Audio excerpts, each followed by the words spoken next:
Well, contrary to Noah, I would say that we are the ones doing the real brainwashing because we are trying to get all the garbage and filth from your brain.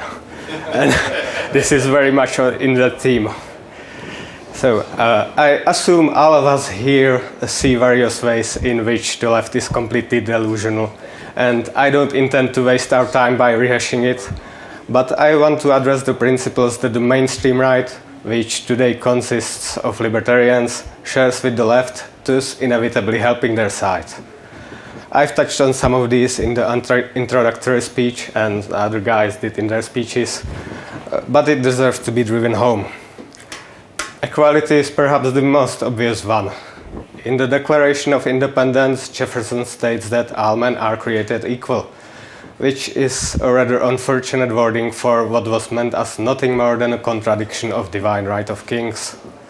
Founding fathers restricted the right to vote to property-owning men and nationalization to white men of good character rather than to everyone, which shows to what extent they really believed the equality of men. Clearly, on none but the most trivial metrics like number of limbs will any two individuals be equal. And since groups are composed of individuals, it also follows no two groups will be equal. And rare, honest social scientists out there have been forced to admit that stereotypes keep turning out to be a very accurate measure. Most people outside of the left accept this and why there will be no equality of outcome between individuals or groups, but then demand equality of opportunity. The problem with this is that every opportunity is also outcome of other things, and to demand equalizing of opportunities is to demand opportunities be taken from people who have more of them to give them to people who will likely waste them, or else use resources that could have been better spent elsewhere to produce those opportunities. It's opportunity communism. Related to this, mainstream right either tends to oppose discrimination or, when they're at least consistently libertarian, claim that bigots are punishing themselves by not hiring people based on characteristics like sex and race. But this again denies that the groups are different and that these characteristics therefore provide for sufficiently accurate predictions of relevant traits that cutting out a whole category of people may just be worthwhile, and the so-called bigots are making a wise choice. In general, whenever we are seeking to produce equality, it means we are not trying to produce equilibria. As Luke says, equality reduces each to their weaknesses, compatibility elevates each to their strengths. Nowhere is this more apparent than with the two sexes that add by far the most value to the relationship and to society by doing what the other sex cannot do. Pursuit of happiness is another unfortunate Jefferson selection of words, showing influence of French philosophy. Happiness, like all other emotions, is a measurement of changes in state of our interests, always indicating some sort of perceived gain or loss. Ideally, happiness should measure some sort of progress towards long-term goals, which in turn should be in alignment with preservation and prosperity of the family, community, and society. But as Goodhart's law states, when a measure becomes a target, it ceases to be a good measure. Our chemical receptors are easy to fool, and seeking happiness for its own sake justifies drug abuse, sexual degeneracy, hedonism of every sort, irresponsibility, evasion of all self-control, and rejection of any training. Individualism. It's contracted with left's collectivism. It seems absurd on its face to suggest as a real alternative seeing us individuals cannot stand against a united collective. In fact, that's the entire reason for evolution of cooperation. Groups always win. However, both individualism and collectivism are very ambiguous and refer to various concepts that are conflated into one. Collectivism can admittedly often involve parasitic tendencies like demand for support of free-riding group members. The mainstream right is correct in opposing this, but their notion of individualism consists of individual self-determination, which is fraught with all the issues we've pointed out regarding pursuit of happiness and ultimately amounts to irresponsibility for all things common, best epitomized by the boomer generation. I'm sure if we have any boomers here, you guys are exceptions. Yet it still requires corrective insurance. It also offers nothing to vast majority of people that is collectivistic by nature, leaving these people up for grabs for the left, while still letting them use individualism to justify their terrible life choices. If you tell people they can be anything, most will pick the cheapest option available to them. Furthermore, the demand that individuals shouldn't be treated as a member of their group despite the accurate stereotypes amounts to treating them as a much more inaccurate stereotype of the entire humanity, which leads to race to the bottom, because in the end, if we are not allowed to assume which people can be trusted or which of them can perform best based on their group membership, we are forced to assume none of them can, or construct expensive roundabout ways of figuring it out, such as the education system. Of course, we know that this is not what the left wants. What they want is everybody to be treated as white people without having to demonstrate white standards of behavior. Likewise, any group behavior, whether emergent or coordinated, is something we are supposed to ignore because it's just a coincidence that individuals doing it share some characteristics. Consent-based morality. On the surface, there's nothing wrong with limiting our interactions with an expectation of consent, the voluntary aspect of reciprocity. But there are several problems in how it's applied. First, that's often where the expectations end, which, as is the consistent theme here, allows for all sorts of hedonistic, disgusting, and otherwise harmful behavior. Second problem is how it's enforced. If you're from a more protected class of people, then in various scenarios you get to withdraw consent retrospectively and blame the other party for their actions. This is most obvious with rape accusations from women that previously agreed to sex.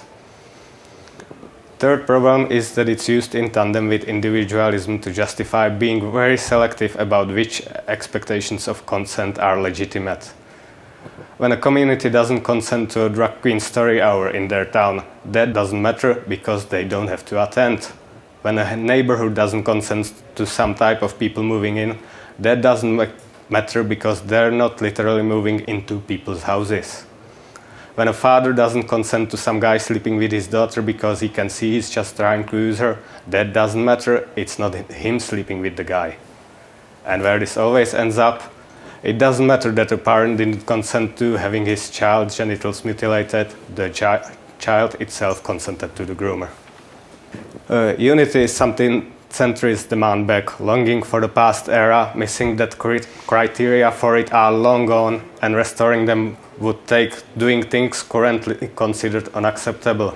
Specifically, unity requires sufficient cultural, religious, linguistic, and ethnic homogeneity, and at this point all these are gone.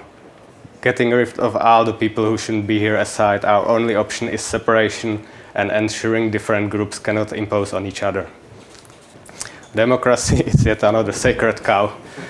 Abuse of the term by the regime should be obvious as it appears. According to it, there's no greater threat to democracy than doing what people want, and democracy must thus be fortified by any means necessary.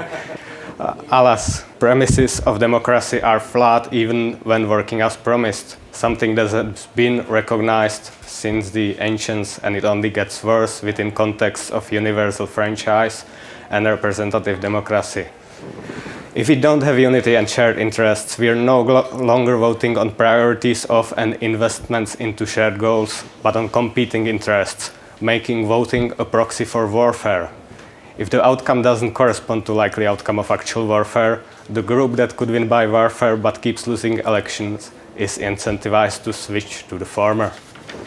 The notion that majority of people is the best gesture of anything just because they're a majority, that they would vote for long-term interests of their country rather than looting from more productive classes of people, has failed almost every time it has been tried, and only ever worked reasonably well when franchise was limited to responsible, productive men of shared heritage who shared long-term interests. Unfortunately, the impulse to expand the franchise for all the wrong reasons is ever present. As for representatives, like everyone else, they represent their own interests first and foremost, and they have every incentive to represent special interests, including foreign nations who either pay the most or have the most effective blackmail, if this isn't outweighed by very harsh punishment for betraying their constituents.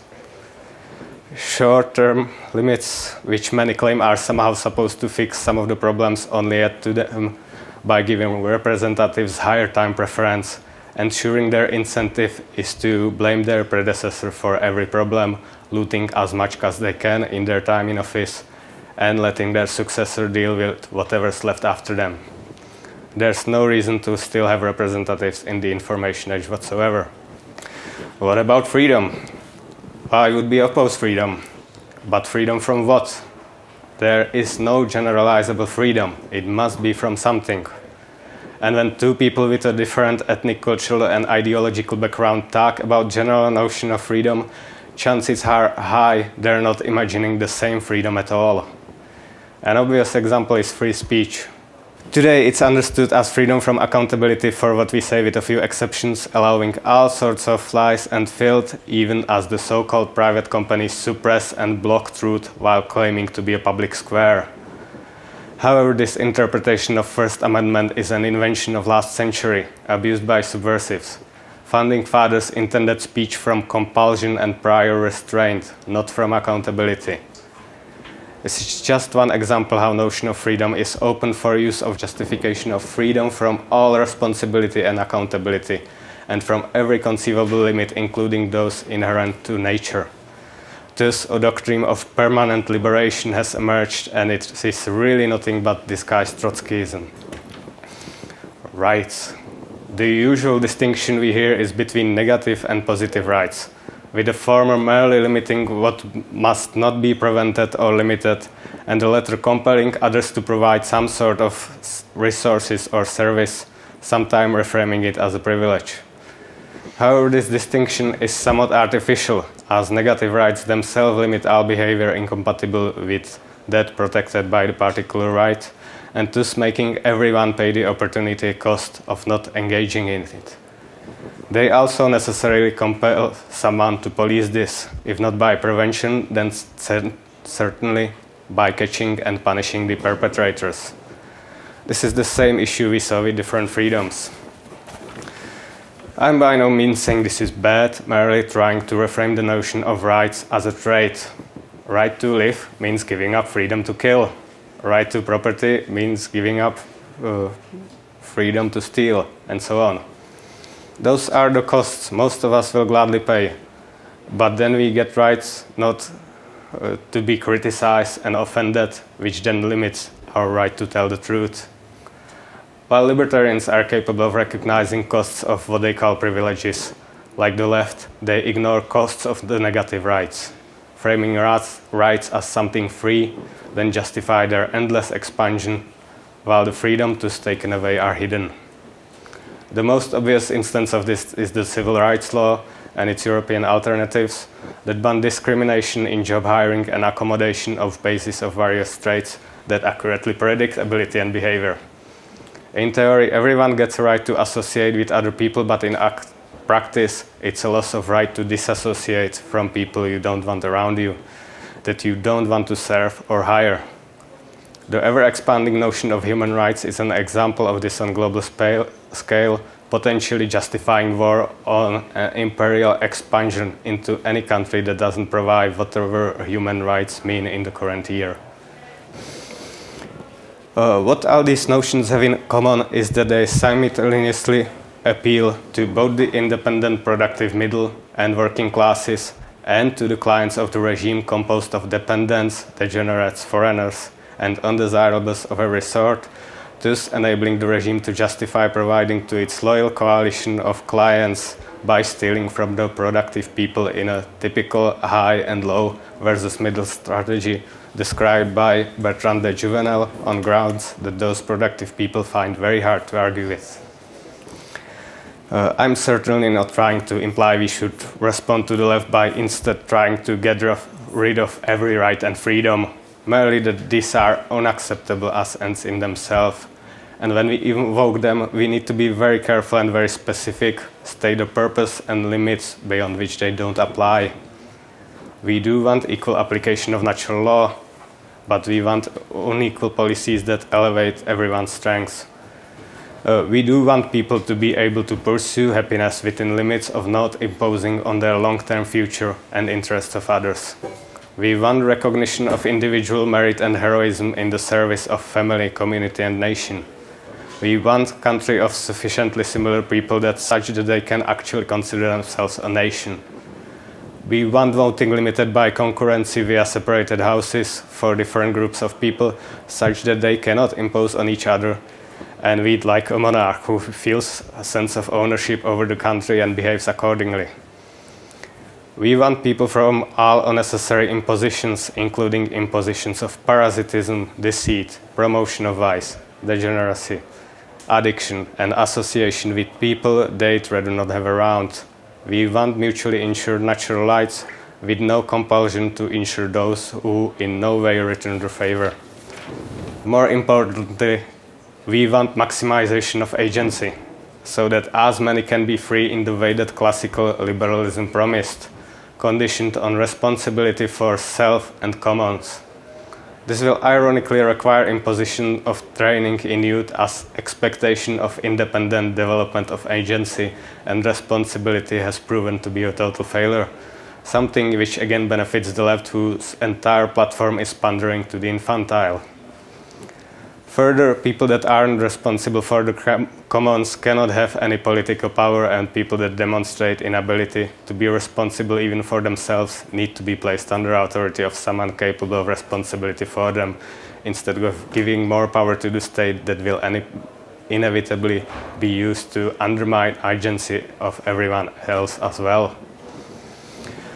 Contrary to all the modern narratives, ensuring preservation, improvement, and prosperity of a nation is the whole purpose of having a country in the first place. It's not to be an economic zone for the benefit of anyone in the world. There's no doubt that many will call this fascism, and we shouldn't get defensive about this, as strawman of fascism has been used for suppression of all masculinity and all law and order. It doesn't involve any examination of merits or issues of real fascist regime, and it's really a justification for communism and anarcho-tyranny. In fact, real closer examination of those regimes shows them to be relatively similar to classical liberalism when compared to what passes for liberalism today.